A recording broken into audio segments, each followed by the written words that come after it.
Yes, Bombo Dennis, Bombo Joy live dito sa kababaan ng Magallanes Street, Cebu City.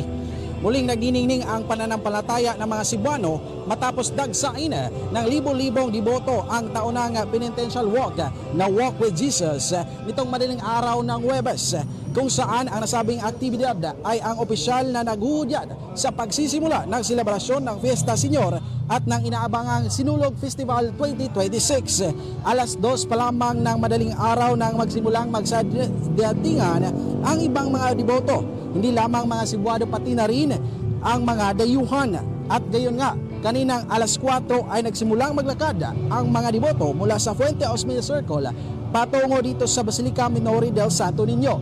Bitbit ang kanilang mga imahe ng Batang Hesus. Nakikiisa ang mga matatanda, kabataan at naging mga pamilya sa pagdarasal ng rosaryo habang binabaybay ang kalsada ng Jones Avenue. Ayon sa lokal na kapulisan, tinatayang umaabot sa 250,000 na mas mataas kumpara sa nakaraang taon. Sa kabila ng banda, ang hamong pinagdaanan ng Cebu tulad ng lindol at bagyo, nanatili pa rin ang kanilang paniniwala sa banal na bata.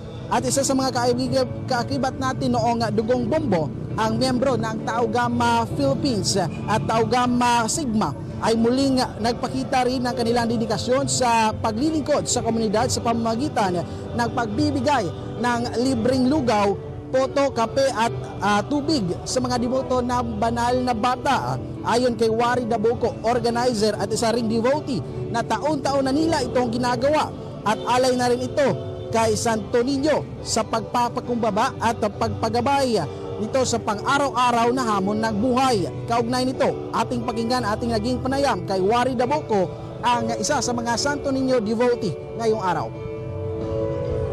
Sa aming fraternity, purpose namin is community service talaga. Kaya ginagawa namin ito upang makatulong or makabigay ng tulong para sa mga tao. Katulad nito. So ginagawa namin ito every year. Siguro para sa akin, more blessings to come. At sa ginanap naman na banal na misa pagkarating sa Basilika, binigyang diin ng kaparian ang kahalagahan ng pagpakukumbaba at pagtitiwala sa Panginoon sa gitna ng mga hamon ng buhay. Ang paglalakad na ito ay hindi lamang pisikal na sakripisyo, kundi isang paglalakbay ng ating espiritu pabalik sa sentro ng ating buhay patungo kay Santo Niño.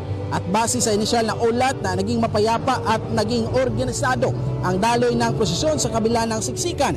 Ito ay sa tulong na din na mahigit na 500 na pulis ang pinakalat na Cebu City Police Office para sa Walk with Jesus. Bobonelas Burbujay, yan ang latest update mula dito sa Cebu. May tanong ko lamang, kumusta naman yung lagay ng panahon habang ongoing itong event na ito? Sapagkat syempre malaki ang epekto the moment na umulan dahil nitong nakalipas sa mga araw medyo umuulan-ulan dyan sa Central Visayas. Kumusta naman yung panahon dyan sa panahong ito? Yes, simula noong alas 3 ng umaga hanggang ngayong mga oras ay patuloy pa rin ang maganda na panahon na ating nararamdaman dito sa Cebu. At patuloy pa rin yung mga mesa na pinagdiriwang at pinagdadaluyan ng mga deboto dito sa simbahan ng Basilica Minori del Santo Niño po, Bubonines. Okay, well, just last point, hanggang kailan yung activities dyan? Kung meron pang mga gustong hahabol, yung mga kaagapay na aktibidad, halimbawa, kung tapos na yung Walk with Jesus Ikanyo, ay meron pa ba silang aabutan na mga other events na po pwedeng makapag-participate yung ating mga kababayan?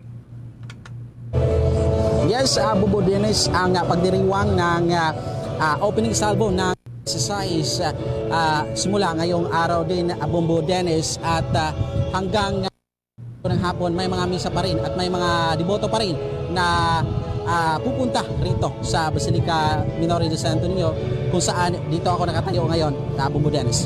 Sige, with that, maraming salamat, Bombo Rocky, at ingat kayo dyan. Mula rito sa lungsod at syudad ng Cebu, ito si Bombo Rocky Lavares. This is Bombo Radio Philippines, the #1 and most trusted source of news and information. Basta Radio.